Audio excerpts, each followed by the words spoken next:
of your character is your choice. You may either choose to stay limited or may you embrace to dwell in possibility. It makes your life so. Whenever chance operates its spell on you, then the choice that you create and the choice that you choose that changes you to a powerful and successful you. Yes, we are not product of the chance we get. Rather, we are the product of what choice we make and how we go about it. Choice is considered to be the biggest resource that God has given the gift to everyone. And this capability of your brain to think of the best alternative even when one's life seems to be challenged. You must be wondering, why am I talking about this? Because whenever we have worked with our clients and even on myself on this idea of possibility thinking, and have exactly applied the steps that will make your mind to conceive possibility and to get it done, it has worked. Today I'm going to talk to you about the idea of possibility thinking. With possibility thinking, you can become, do and achieve whatever you decide for yourself, even if no one other than you believes that this is possible. Because as you conceive it in your mind creates an imprint of possibility, and this is what is going to happen for you. So by knowing about possibility thinking, you can become powerful, you can become influential, and you can become successful and achieve all the results that you desire to achieve.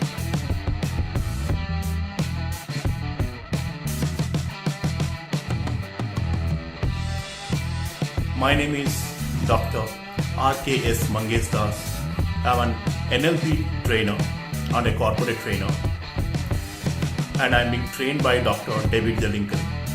With possibility thinking, anyone can become whatever the person wishes to be, even if no one other than that person believes on this. If the person holds it in the mind space, in the brain, into the nerves, the brain will help you to get it done for you. Listen to this carefully. A small child to poor parents in the countryside of Argentina, at the age of 4, taken to a doctor because he was too fickle to be controlled, and the doctor asked him, does he love to play football? And guess what? The possibility of becoming a great football player is imprinted in his brain then and there. Although the boy was doing the act of charcoal bagging as part of his family business, and even there was no visible option for him for playing for the country, but you know what? The thought is imprinted in his mind, and this ingrained thought let him play football like a highly passionate player, even if he did not have proper shoes to play, and the torn shoes were glued frequently by his mom. His dreams, amidst all his difficulties, were taking shape. Interestingly, when the boy was 7 years young, he could even score 64 goals in the neighborhood and appeared in the radio show for the first time. The path was not an easy ride for him, but the possibility was in the thoughts, in the brains, in the mind, and in the passion. Yes, we are talking about Angel Di Maria. He lived in penury and worked as a coal worker with his father. As a child, he used to play football on streets and was really good at it. When some reputed scouts spotted his talent and asked him to play, he did not charge for money but asked for 35 footballs to practice with. In 2014, he emerged as one of the most expensive football players and subsequently played for Argentina in World Cup. Any better strikes for football than this? It's a long way from goal, but what a strike! What a strike from Angel Di Maria! Probably the best goal in the tournament so far. One of the best 2 or 3 anyway. It is a shot from the heavens! Getting the better of it.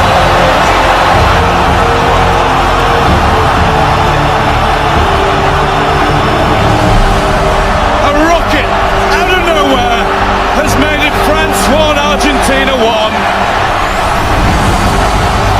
Sacre bleu, Hugo Lloris.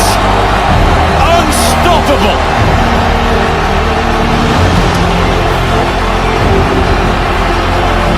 This science of creating the thought of possibility, holding on to the thought, nurturing it, making the thought so triggering that this propels you to take action and consistently that you achieve what you decide to achieve is what makes you do and get whatever you decide. That's that possibility. When you hear the success stories of any hero who grew up from zero, they had only one thing in their thoughts, that is possibility of their dream goals. And yes, the image of this thought grew so strong that it dominated the mind space or the neural pathway of the brain. And guess what? Their neurological coding got their behavior consistent towards their outcome, and that happened in reality. You must have seen when someone sees a motivational video, the person gets a bigger spark in mind. Yes, I'm going to do something. But eventually, in a phase of 2 to 3 days, that spark dies. Therefore, possibility is created in mind, but it is not being seen in reality because we dream but we do not act. Mind has a scientific process, or brain has a scientific process. There are two things which are very responsible for it. One is called as neurogenesis, second is called as neuroplasticity. When you think of, you conceptualize a brain cell which is being produced, created, is known as is a part of neurogenesis. And when that is being created, that does not mean it is creating a neural pathway for you. When you hold on, work on it again and again and again, it becomes a neural pathway which is reflected in the sense of habits. That is why only with a sweet full will we may or may not get whatever we are deciding. It may not become a possibility, but when we work towards it consciously for the first time, and then each and every time, it becomes natural for us and we get it.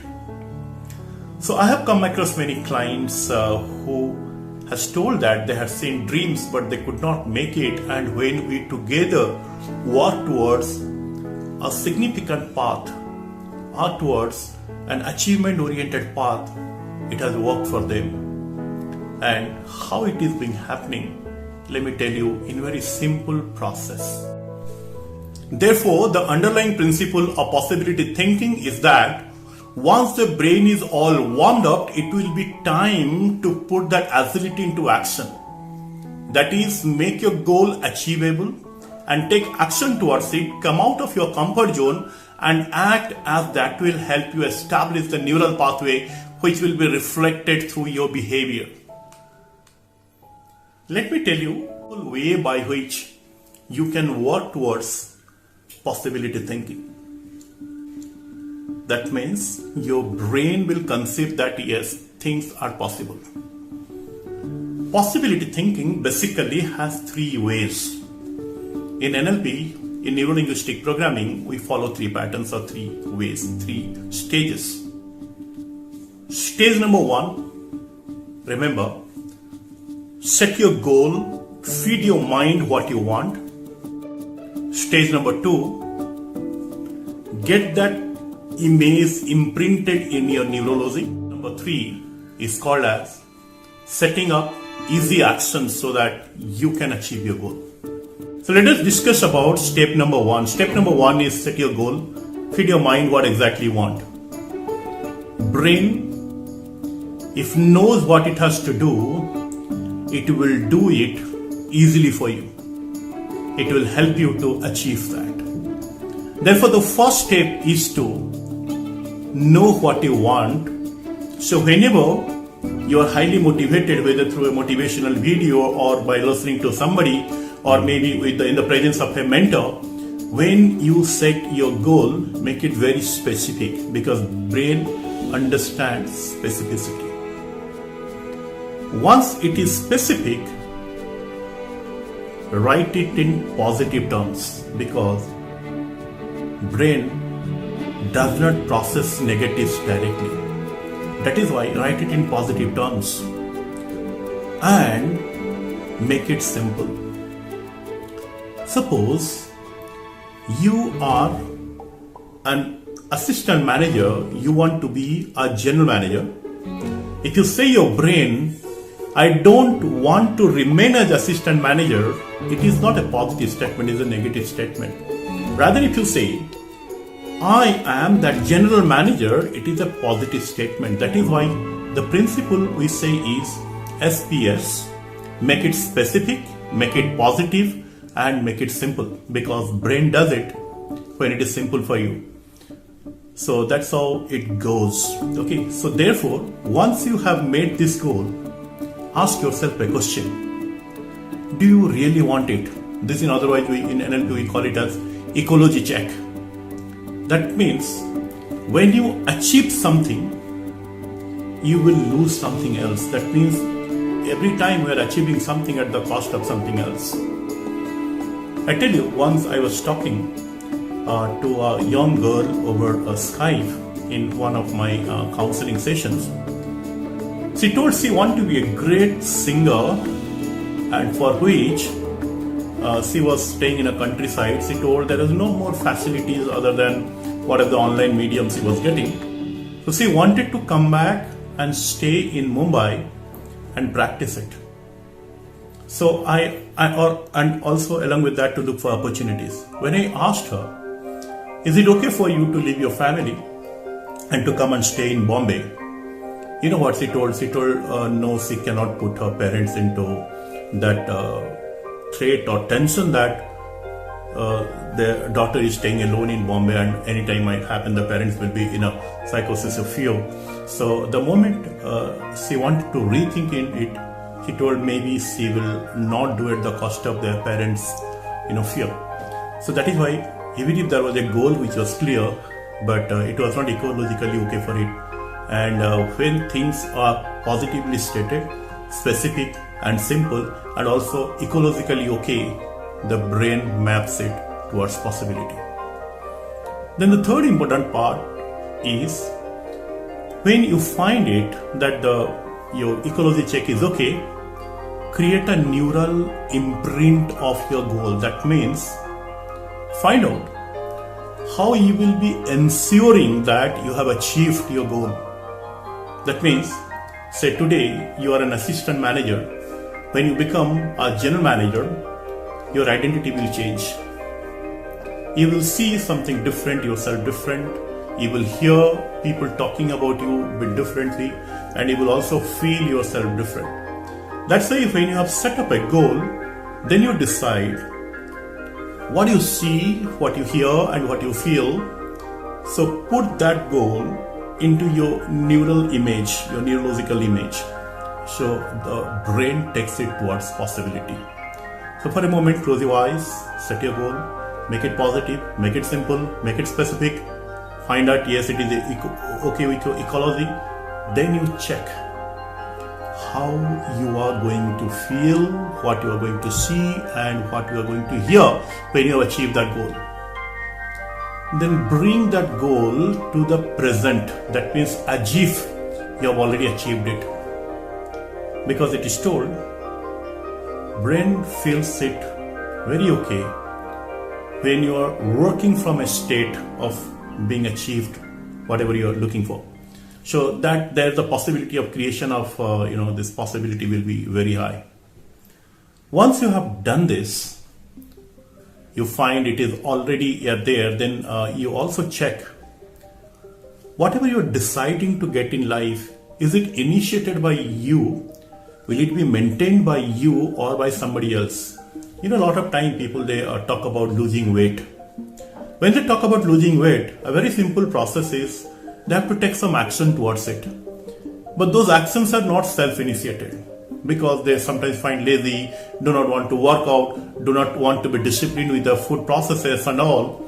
So somebody else will tell them, hey, go and do the workout. When it is by somebody else, the brain doesn't see the possibilities. That's why, remember, under step 1, there are 4 very important steps. 1, set your goal, which is positive, specific, and simple. 2nd, you got to make the ecology check. 3rd, create that neural imprint as if you have already achieved. And 4th, it is self-initiated. If these 4 steps are in place, then your brain is okay with process 1 or possibility thinking. As you have already done the level 1 or the stage 1, which is called as goal setting, you have already set your goal in the right way. Now is your time to synchronize your goal to your neurological levels. So level 2 or stage 2 is neurological levels. When we say about neurological levels, there are 6 levels in this configuration. We start with environment, then actions and behaviors, then competencies or capabilities, then your values and beliefs, then your identity, and the topmost is your purpose of life, or otherwise called as your mission.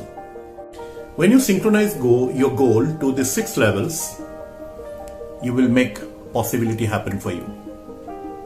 So the first level is, when you set up your goal, first level you check with your goal, are you in the right environment where you can achieve your goal?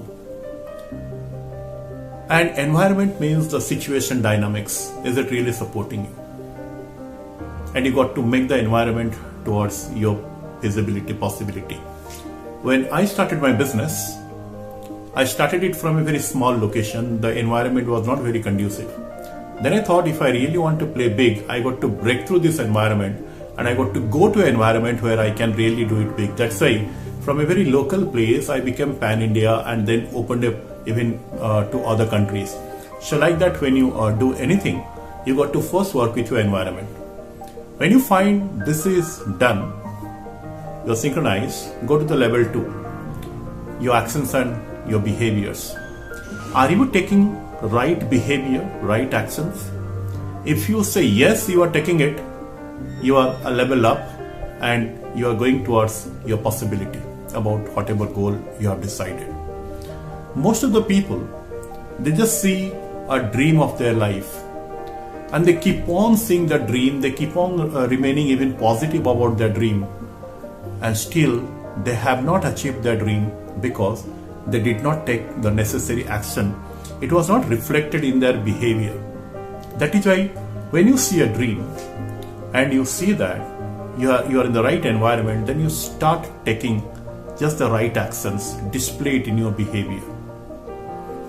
When you have started displaying in the behavior, you just ask it, are you able to do, or you are lacking certain capability for which you are unable to do. If you find you are unable to do because you are lacking certain capabilities, your competence is not there, take appropriate training, take coaching, build that skill in you. So when you are able to build that skill and it is reflected in your behavior, that means your capability is done. So level 3 you have completed. Then you check, are your values and beliefs allowing you to go for that? Often we have seen the values and beliefs stop a person from growing, which is called as the limiting beliefs. When I started my business, we first started in a partnership format. Some of our friends, we got together, we thought of investing and money and wished to start a business. And then, as it happens in friendship, I am being told that I should invest more money and others will invest gradually. And I did that. When I invested a relatively higher stake, and suddenly we found there was a disturbance happened and all our friends, this business partnership, it just dissolved. Since we did not make it by that time legally strong enough, that is why just all other partners, they walk away. They also had invested, but not to the extent I had invested. And since everybody walked away, I even could not tell everybody, okay, now you pay the stake that we should actually be paying, because the partnership investment is same, stake is same, but it didn't happen. Ultimately, I lost a lot of money because when I realized why this happened, I found my values and beliefs were more towards friendship than towards money. And in business, If you are not wealth sensitive, not money sensitive, the business will not happen. That is why I had to really work on my values and beliefs, because I knew that if I'm going to grow as an entrepreneur, I got to really change certain values and beliefs of mine. So when you change your values and beliefs, the next level that comes up is your identity. Many people just stumble with the identity. I give an example, like since I'm a coach, startup coach, I have seen many people who want to quit their job and to come to business to start some startups. When I ask a question, okay, now you are the director HR of a company, you are head of marketing of a company, you have an identity. When you will quit that and you are going to start up a startup, you may be called as a struggling entrepreneur. Are you happy with that identity, the initial days identity? And when you go to social gatherings, people might not connect you with the identity of a director HR, rather they will be connecting with the identity of a struggling startup entrepreneur. Initial days, are you okay with that? And when people they listen to this, they visualize themselves in the identity, they don't like it, and they say, I think I will not go for business immediately, rather I will go for business at a particular period of time. And when I told about the struggling entrepreneur, it's not my creation, it's their creation. They say, when I leave my job and to come to business, initial days, I think I'm going to struggle. And when I ask them, are you happy with the identity? They say no. That is why they even could not quit the job and start the business. That is why when your identity is under support, your goal may not be synchronized with your goals. And the ultimate one is the mission or purpose of your life. You check whatever goal you are setting for yourself, is it really synchronized to the purpose for which you want to live? Is it synchronized to your mission? If you find yes, then it's a goal. So if your goal supports all the 6 levels, environment, your actions and behavior, your capability, your values and beliefs, your identity, and your mission, it is synchronized to your neurology. And now it's time for you to go to stage 3, and let's see what it is.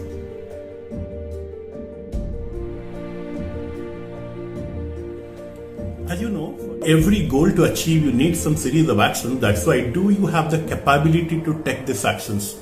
If you do not have the capability, you should take a training, learn from some source, maybe hire a coach, which is very essential, because if you do not have the capability, it may not take you towards your goal.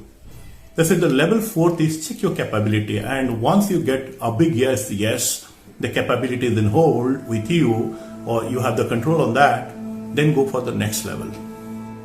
Are you ready to take the actions? Are you ready to display those consistent behavior which will make you to take actions towards achieving your goal? If you do not take actions, do not show that consistent behavior, you may not achieve your target, or brain may not make it possible for you. Once you find you are ready to do the actions and you are ready to do this behavior consistently, then you check the last part, which is called as environment. Is the situation in which you are working, you are going to be, is it conducive to you? Is it supportive to you? It is feasible that you can take the situation into your hold. Is it feasible that the environment will support you? Which is very, very essential. So, the people around which you are going to work, will they be supportive of you, or are you still okay with that? If it is yes, then you understand your neurological assessment is okay. Therefore, the 6 neurological levels that you should let your goal to be successful through are your mission, identity, your values and beliefs, then your capabilities, then your actions and behaviors, and your environment. Once you are okay with this, then you will go to stage number 3, step 3, which is called as the actions. Understand, brain works in a principle called as the principle of least effort. That means if you make the action easy and enjoyable, then you will definitely get the result. And that's how you are going to frame it into a habit, or you are going to frame the neural pathway. That's why break your whole journey into achievable actions, because once you achieve an actions, it becomes easier for you and the brain will be motivated to do it again. That's why make it to small actions plans so that you can do it. As you keep on doing, you will generate it towards a habit, and once it becomes a habit, the imprint going to be very stronger, and it is just going to create the neural pathway and you are going to achieve it. Let's say make it achievable, do the actions, achieve it and grow further in life. That's the principle of possibility thinking. Your brain will think it possible and you will be synchronized to that and you are going to achieve it. Now I'm going to wind up this with an interesting story. There is a difference between story and fiction. Fiction is created, story is truth. There was a fighter in Finland who was popularly nicknamed as the White Death. He is claimed to have killed 705 enemies by using only a sniper, which is the highest recorded confirmed kills as a sniper in any war ever. He was born in Finland, near the present-day border of Finland and Russia, and started his military service in 1925. His duties began as a sniper during Winter War. It took place in between 1930 to 40 between Russia and Finland. During the conflict, Simo endured freezing temperatures up to minus 40 degrees Celsius. The incident happened like that. He was basically on his own all day in the snow, shooting Russians for 3 months straight. Of course, when the Russians caught wind of it, that a shipload of soldiers had been killed, they thought, well, this is war. There are bound to be casualties. But when the generals were told that it was one man with a rifle that decided to take a bit of action. First, they sent in a counter sniper. When his body was returned, they decided to send in a team of counter snipers.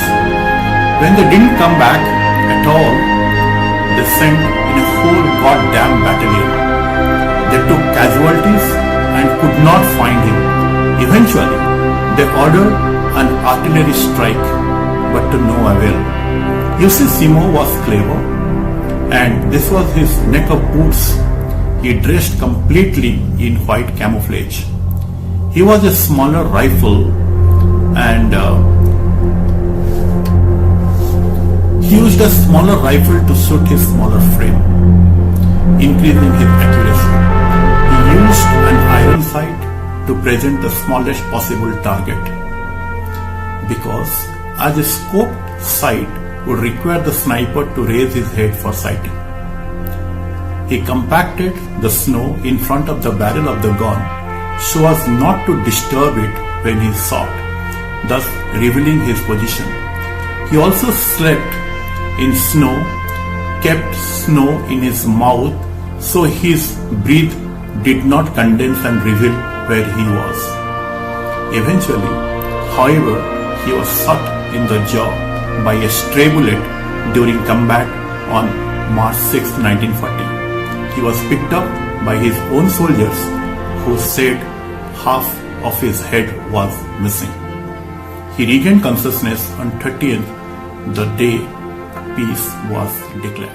If you look into this case, this gentleman Simo Häyhä, the goal was ingrained as a purpose of a life as a soldier.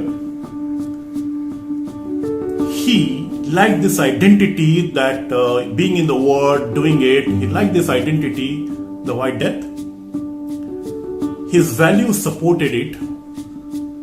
He had the capability because he was a trained soldier. He displayed that behavior consistently, didn't leave the post even if it was minus 40 degrees Celsius. He was on the post, he was doing it, and the environment was not conducive, but he made to support him, the situation he brought to his support, and possibility happened. You do the simple steps, 3 steps, set your goal, make it neurologically okay, and make it simple, actionable part. You will achieve what you want to achieve. If you need any help, I am always there. Or you can also go to any of the NLP certified expert. They will definitely help you to that. And any questions anytime in life, you can connect.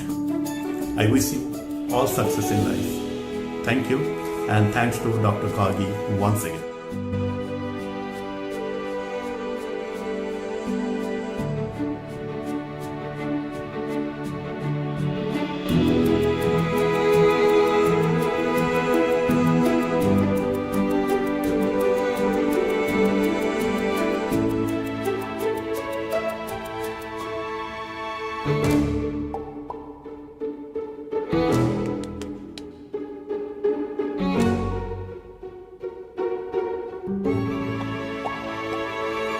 Thank you.